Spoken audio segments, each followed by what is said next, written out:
Photography apps. What do I use to plan my photography? So photography apps are the most important thing you're going to use. I don't care what anyone says. You need to plan your photos, especially for me. I need to plan. I have a list of photography apps that I use to plan each and every one of my photos with. Some of them need a lot of planning, and then some of them don't need as much planning. But regardless of that, there's always a little bit of planning going into things. And these are the apps that I love to use. Full disclosure, some of these apps may need to be paid for. I unfortunately cannot remember what ones I paid for or how much I paid for them. All I know is there is no subscription for any of these, so I do not currently pay a subscription for any of these apps. I'm going to start off with the best app you can get, the Swiss Army knife of photography apps, and that is, of course, PhotoPills.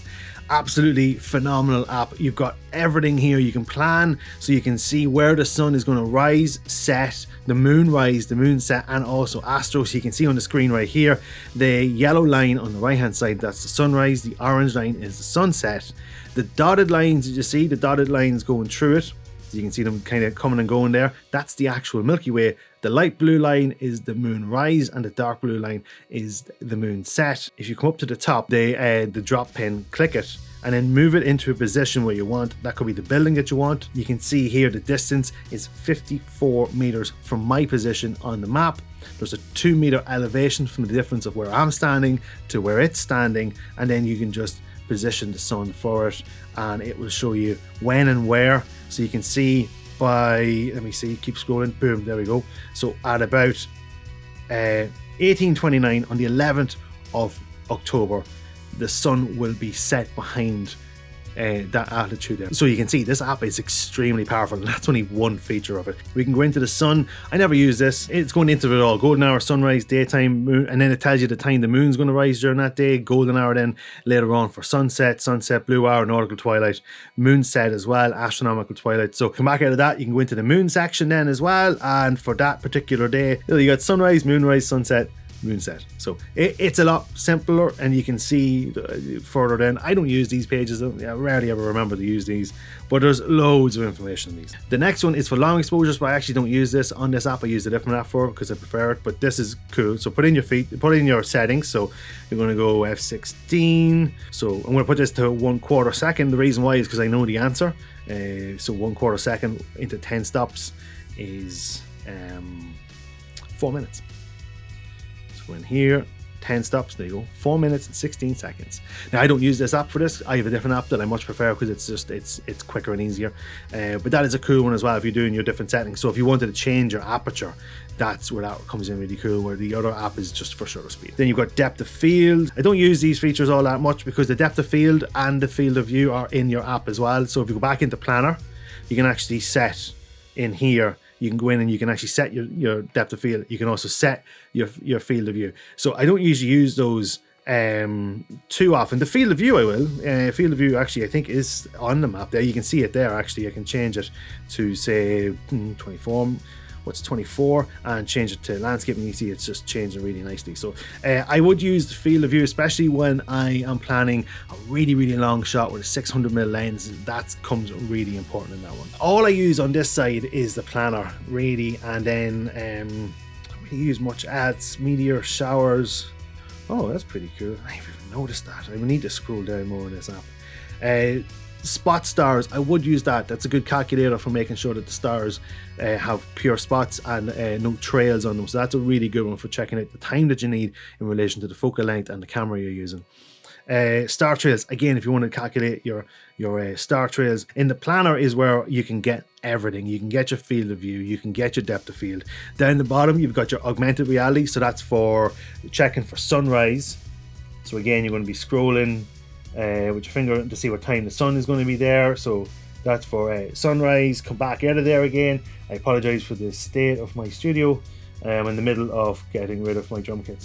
So again, you're moving here for your to see what the position of the night sky is going to be, you know, the moon or whatever you have it. And so that's augmented reality, really cool. I should say this, on the augmented reality side of things, it can be touch and go with the GPS, so you may need some visual calibration so you can line it up with what you actually physically see, because sometimes it'll tell you the sun will be there and the sun might be a little bit off. It depends on how many satellites actually connect to your camera and how accurate the GPS can be for that. So it can be temperamental with that. Just take it with a pinch of salt. Do your due diligence prior to the shoot. Don't leave it till the day of the shoot. For the long exposure calculations, if you're doing long exposures 2 minutes now, I prefer to use the Lee Big Stopper app. I'm not a big fan of Lee filters themselves, but this app is really good. I use a 10 stop filter, so you just go to your shutter speed and you go there, you go 1/4 second equals 4 minutes. There's a timer, you hit it, start, and then it will actually bleep when you're finished. The next one then, it is called Tide Times Pro, and so I'm going to select Dundalk, that's the area that I'm from, and it's going to give me all the tide times here. So right now at the minute, high tide was at 1:15 in the morning. Next time is going to be at 25 to 2 in the afternoon.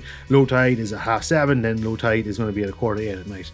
You can see your sunrise and your sunsets. Click in the moon and it'll show you the phase. This is why I don't need to use it in the PhotoPills app, because I can check it here while checking my tide times. I can see the phase of the moon, I can see the zodiac, not that I care for that. I can see the rise time and I can see the set time. And if you click out of it, you can change to whatever port you want. You know, it is limited just to the ports, so it'll go to the port. So if you were going to say, I don't know, if you were going to the Cliffs of Moher, you go to Lahinch. It's the closest tide because it's over in Doolin, and there you have high tide is now at 7:15 in the morning. What I find on the east and west coast of Ireland between the Irish Sea and the Atlantic is the tide times are literally they're the flip. So if it's low tide at 1 o'clock in the morning here, it's going to be high tide there, or vice versa. So you can see here, we've low tide at 7 in the morning, they have high tide at 7 in the morning. So it's a flip flop. I should say PhotoPills is an app you need to pay for, and Ventusky, the next app, is an app you need to pay for. This one is how I use for tracking for the weather, and you can currently see we are about to get some amount of rain into Ireland. I need to go outside and cut the grass. The last cut of the year. I'm just biding my time, doing some recordings here. Then I'm going to go outside, cut the grass, and that'll be done. You can see here for the precipitation, it's set. It's always it defaults to 3 hours. You can change that to every hour. Really better to go that way. And then you can see then. So by 6 o'clock, I'm going to get rain. So I have a bit of time left. I can check the clouds as well. And the great thing with the clouds is it's not just going to show you your cloud cover. Yes, you're going to have 100% coverage. You live in Ireland, but what is the coverage? So you go in here and you can go into fog. There's no fog. You go into low clouds. I got 60%, 50% kind of. Then you go into mid altitude clouds. I got 100%. So you've got the low altitude, they're the big dark ones, the ones that sit right close to us. The mid altitude ones are also culprits of blocking out the sun, and then the high altitude clouds are the nice airy fluffy ones miles up in the sky. They're the ones that have all that pink color at nighttime. The mid altitude ones can as well if there's a few of them, and the same with the low ones as well. Again, if there's few and they're far away from you, but if they're right over you, you want high altitude clouds. So right now the clouds are not good, and you can set the time to 5 o'clock and just go across the days. Let's see with Saturday. Look there, look, you can see there, prime example. You can zoom in as well. Prime example over Dundalk, we've got a little bit of high altitude clouds, but there's a lot of sparsity. So all the blue you're seeing there's no clouds there at all. So we go into the mid altitude, now you're seeing 80% coverage, and we go into the low altitude cloud 70% and go overall. And just judge it between the 4 things. So you're going to go for total cloud cover, low, mid, high, and make a judgment for yourself. Stellarium is a great one for checking for the stars. You can see, so at the position that I'm facing, which is not actually west. Oh no, it doesn't. I thought this. I think it does work with the direction you're on. This is cool though, is that you can actually just scroll. So you can just scroll and say, okay, I want to be facing exactly east at this time, and you can change the time as well, push it forward, and it will show you everything. So if you're looking for Orion's belt or anything else, you're looking for the Andromeda galaxy, which is the M42 or M22, I can't remember what it's called, you can check for all that stuff. Stellarium is really good for checking on the height of things, then work it back with PhotoPills, and all of these kind of work in conjunction with each other. That's another really cool app. Can't remember if you need to pay for that one. The last app I'm going to show you is a very important one, Google Maps. Google Maps is so important because you get to see Street View. I don't need to show you Street View, but you know, use Google Maps in conjunction with photo pills. It's going to help you decide where you need to be when you're doing your landscape photography. It'll give you a good spot. You can also, you can actually like nearly recce the place as to where you need to park. Parking is very important when you're doing landscape photography. You want your car or your van or however you travel to be safe when you're shooting. But there is another cool one for any of you drone operators out there. Google Earth has a really cool feature. It doesn't work on every town or city. Dundalk has it for some reason. Don't ask me why. And what I'm going to do now is I'm going to go to the Crown Plaza. It's a 14-story hotel in a very flat area. Scroll up, boom, you get a 3D view. And there you go. And this is why I'm saying then if you use 2 fingers to then circle around, you can orbit around it, you can zoom in, you can orbit around, and it'll show you just a cool view. The cool thing with this when it works properly is you also get to see surrounding buildings, so you can actually nearly practice on a composition. So here you have if you wanted to line up the Crown Plaza with the wind turbine of DQIT, which is this thing here, with the Slieve Gullion mountain at the back, which is in Northern Ireland. So there you go. That could be your composition there. And you've done that through an app. You haven't gone to it, you haven't driven to it, you haven't taken the drone out. You have no Karen shouting at you, you shouldn't be doing that with a drone. Do you have a license? You've done it on your phone, first of all, to see, does it even work? So that could be really cool. Tie that up with photo pills. That'll be able to tell you the angle of where the sun will be, and it'll tell you what time of year you need to be there at. And you got so many other features as well within all the planning apps. You can go and check on Ventusky when the weather suits. Will the weather suit the day that you need to shoot? And that is how I get my photos. That's how I plan my photos. I use all of these. Obviously, I don't use this part of Google Earth because I don't own a drone. But if I did own a drone, that's exactly what I would do. It works for Dublin. It works for Calgary.